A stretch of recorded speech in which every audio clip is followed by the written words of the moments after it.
And now live from Laurel, Maryland, USA, in Prince George's County, Maryland, named for Prince George of Denmark when the county was founded in 1696, it's snack time.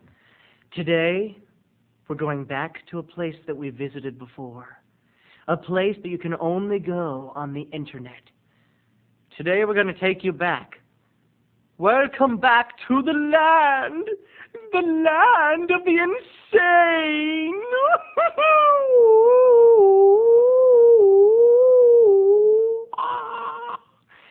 Remember Marta a la Lena? Well, if you're a fan who watches the show on a regular basis, you probably remember Marta a la Lena. Carla Cole, the lovely hostess of Cyber Love, and my good friend, her aunt, I told you on an earlier episode, is named Marta a la Lena, and she's really a cool lady. The only thing with her is that when she was, I don't know the whole story, when she was like 12 years old, I might have told you before, she wandered into the woods. She's from El Salvador, and she wandered into the woods, and she was lost for like 2 weeks. And when they found her again, she was literally not a psychopath, but like a sociopath. I mean, she's crazy, and she's still a sweetheart, but she is crazy. And the first time I met her, and this is just a quick review, Carla thought it'd be funny to bring her to the movies, and we saw The Addams Family. And in The Addams Family, she turned to me and she goes right in the graveyard saying, "So, your mother is dead?" Asking me if my mother was dead. And I remember saying, "Well, no, she's quite alive, but thanks for asking, Marta a la Lena." Well, Marta a la Lena has not completely gotten over her preoccupation with death. And that's what we're going to talk about on today's snack, which is going to go back to the land of the insane. Well, Marta a la Lena is back. You know, she spends half the year in El Salvador and half the year here, living with Carla's mother, father, and Karen.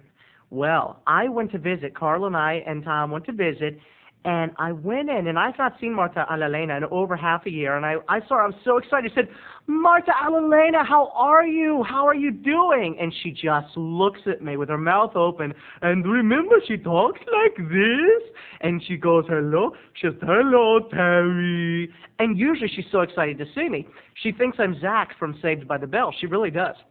And this time, instead of saying, "Hello, Terry," or "Hello, Zach," she just gave me this mean look, and she says, "Hello, Terry."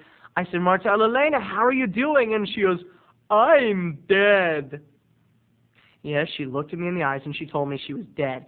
So I looked at her back, and I said, "Marta a la Lena, how could you be dead? What are you talking about? If you're dead, then how come you're standing right in front of me talking to me?" And she goes, "No, Terry, it is not me talking to you. It is my spirit. I am here in spirit only. My mind and body are dead." And I said, "But Marta a la Lena, if you're dead, well, how did you die?" And she looked at me and she goes, "You killed me."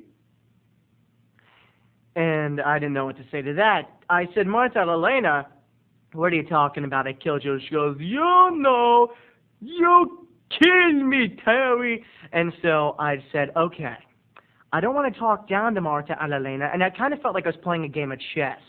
She had moved her pawn, and I just had to really figure out why she thought that I killed her. So I said, "Well, Marta a la Lena, if I killed you, wouldn't I be in prison right now?" And she says, "Yes, prison." And I said, "Well, wouldn't I be in prison?" She goes, "Yes." She goes, "All murderers and assassins go to prison." And she looked right at me. And so I said, "Okay, the right thing to do here is to make her feel better about herself and better about the tangled web of her mind." So I looked at her and I said, "Marta Elena, I admit that I killed you, and I greatly apologize. I really, really am sorry." And she said, "Well," and she looked at Carla, and Carla was trying to make her cheer up, and she was, "Okay, Terry, it's okay." And I'm starting to actually worry a little bit every time the doorbell rings to see if it's a cop or something. Well, if you think I did the right thing by admitting my guilt to Marta Elena, why don't you write in and tell me? Have you been accused of something you didn't do? I'd like to hear about it. Whether it be murdering someone's crazy aunt, stealing a piece of candy from 7-Eleven, touching yourself in a religious place,